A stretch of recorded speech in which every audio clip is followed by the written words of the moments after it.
After 70, the habits that once helped you stay healthy might actually be holding you back. For years, we've been told that walking more is the key to better health. But today, many doctors are offering a new perspective. It's time to walk less and start focusing on the things that truly protect your health in your later years. This doesn't mean walking is bad.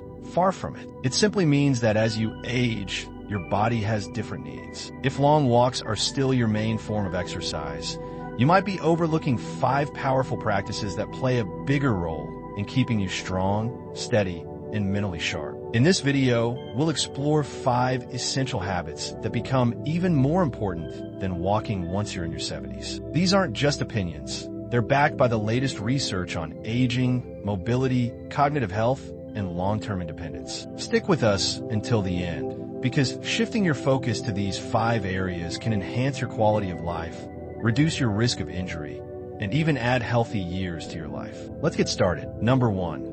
Leg strength through resistance training. One of the biggest myths about aging is the idea that walking alone will keep your legs strong. While walking is helpful, it's not enough to prevent the muscle loss that naturally accelerates after 70. The truth is your legs need resistance, something to push against to stay firm, functional, and reliable. Without that, even if you walk for an hour a day, you may still lose strength in the very muscles that keep you upright and safe. Think about George, 76, who used to walk 3 miles every morning without fail. He was proud of his routine and assumed it was keeping him in great shape. But over time, he started having trouble getting up from low chairs. His legs felt shaky on stairs, and eventually he fell while reaching for a book on a low shelf. His doctor explained something he'd never heard before. Walking doesn't activate or build all the major leg muscles needed for stability. George had endurance, yes, but strength that was slipping away. The muscles that support your hips, thighs, and knees need targeted activation. That means things like bodyweight squats, seated leg lifts, resistance bands, and standing heel raises. You don't have to go to a gym or lift heavy weights. Even just 2 or 3 times a week of gentle strength-building exercises can make a world of difference. What's important is consistency and choosing moves that engage both your front and back leg muscles. Because here's the truth. When your legs stay strong, so do you. You walk with confidence. You rise without struggle. You prevent falls before they happen. And the stronger your foundation, the longer you maintain your independence. Walking helps your heart, but strength keeps you on your feet. So if you've been skipping resistance training because you thought walking was enough, it's time to give your legs the extra attention they've earned. They've carried you for a lifetime, and they deserve the support to keep going strong. Number 2, balance and coordination exercises after 70. One of the most overlooked areas of health is balance. You might assume that if you're still walking every day, your balance must be fine. But that's not always the case. Walking follows a predictable rhythm. One foot in front of the other, often on level ground, and usually in a familiar setting. But real-life balance requires something more. The ability to react, to adjust, to stay upright when things don't go as planned. And unless you're training for it directly, you may be losing that edge without realizing it. Let's talk about Helen, 80. She took pride in her daily walk around the block. She moved well, kept a good pace, and rarely felt tired. But when her granddaughter accidentally dropped a ball in the kitchen and it rolled near her feet, Helen lost her footing and fell. It wasn't because she was weak or clumsy. It was because her body hadn't practiced recovering from sudden shifts in position. Her coordination was fading, even though she hadn't noticed it. Balance training can be simple and powerful. Standing on one leg while brushing your teeth, walking heel to toe along a hallway, or doing gentle exercises like Tai Chi or controlled marching in place. These practices strengthen the small muscles in your ankles and hips, and they rewire your brain to respond more quickly when something unexpected happens. That moment when you trip on a rug, miss a step, or turn too quickly, balance training helps you stay upright instead of going down. What's key is making it part of your weekly rhythm, not just hoping your balance is okay, but actually testing and improving it. Because falls are the #1 cause of serious injury for people over 70. And they don't always come from weakness. They often come from a split second of lost control. That's why walking alone isn't enough. You need movements that teach your body to adjust, recover, and remain steady no matter what life throws at you. So ask yourself, when was the last time you stood on one foot or turned quickly without grabbing for something? These aren't childish games. They're life-saving skills. And the more you train them now, the more likely you are to avoid the kind of fall that could take months or years to recover from. If you're still watching this video and finding these insights valuable, please comment number 2 below to let me know you're here. And if you haven't subscribed yet, I recommend you subscribe and turn on the bell so you don't miss any videos. Your support helps us continue creating good content to inform and inspire you. Now, let's move forward. Number 3. Joint protection through low-impact movement as we age.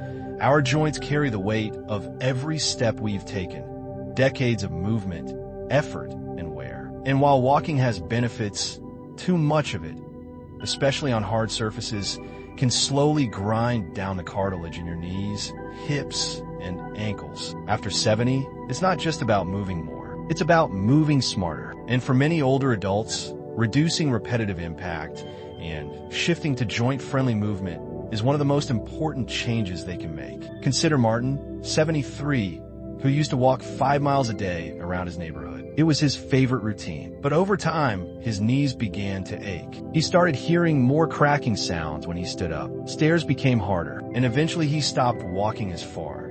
Not because he wanted to, but because it hurt. His doctor told him something surprising. The problem wasn't his activity, it was the way he was doing it. Long walks on concrete with stiff joints were putting. Macadamias, too much fat, not enough fiber or protein. Flavored/candied nuts, loaded with sugar, salt, and artificial ingredients. Making the right choices with something as small as a daily snack can shift the course of your health, energy, and quality of life. So now I'd love to hear from you. What are your go-to nuts? Have you made a change in your diet that made a big difference?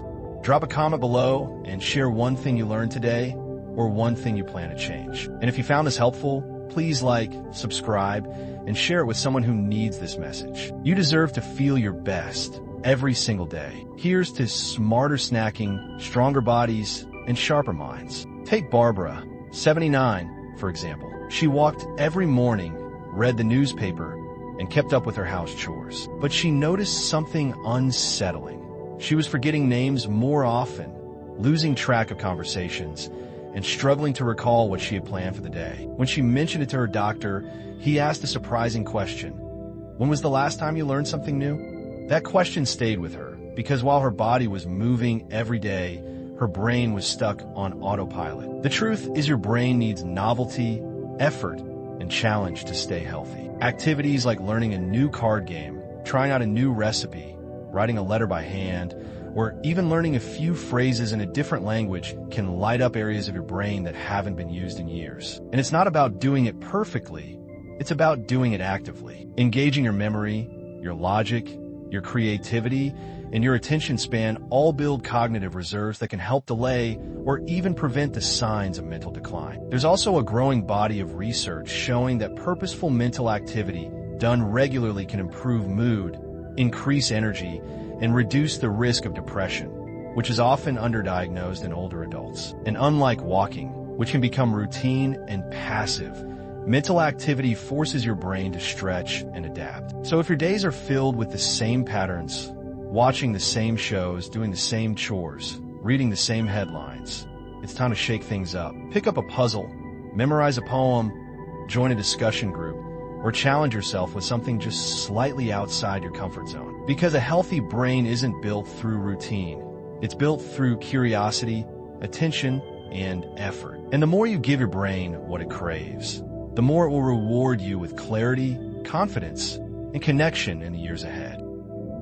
If you're still watching this video and finding these insights valuable, please comment number 4 below to let me know you're here. And if you haven't subscribed yet, I recommend you subscribe and turn on the bell so you don't miss any videos. Your support helps us continue creating good content to inform and inspire you. Now, let's move forward. Number 5, cardiovascular support through posture and breathing. At first glance, posture and breathing may seem too simple to make a real difference. But after 70, these two quiet habits play an outsized role in supporting your heart, brain, and overall vitality. You might walk every day and still find yourself out of breath, feeling lightheaded or struggling with energy. And the reason isn't always your muscles. It's often how you breathe and how you hold your body. Most seniors were never taught how to breathe deeply. And over time, shallow chest breathing and slouch posture become automatic, limiting oxygen intake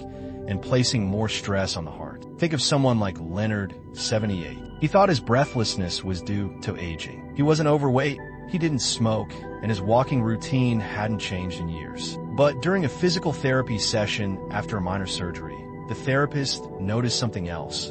Leonard's shoulders were always rounded forward, his chest collapsed, and he breathed in short, quick bursts. He had been walking with poor posture for years. It turned out his oxygen levels were dropping during those walks, making his heart work harder than it needed to. With simple breathing and alignment work, his energy returned in a matter of weeks. This is why diaphragmatic breathing, deep belly breathing, is so powerful. It activates your parasympathetic nervous system, helping you stay calm, focused, and well oxygenated. It also reduces your blood pressure and improves circulation. Combine this with good posture, shoulders back, chin level, spine tall, and you create the best environment for your heart and lungs to work efficiently, especially during everyday movement. It's not about looking a certain way.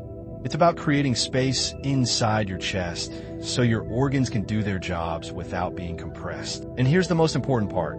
This kind of breathing and posture work can be done anywhere at any time while you're sitting, standing, lying in bed, or even walking. The goal is not perfection, it's consistency. Practicing 5 minutes of deep breathing in the morning, doing posture checks during the day, and gently stretching your upper back and chest can transform how you feel by evening. These are not flashy exercises, but they're the foundation for energy, calm, and cardiovascular ease. So the next time you find yourself feeling winded or sluggish, even after exercise, don't just blame age. Pay attention to how you're sitting, how you're standing, and most of all, how you're breathing. Because sometimes the biggest difference in how long and well you live comes not from how far you walk, but from how deeply you breathe while standing still. Final thoughts now that you've heard these 5 essential shifts.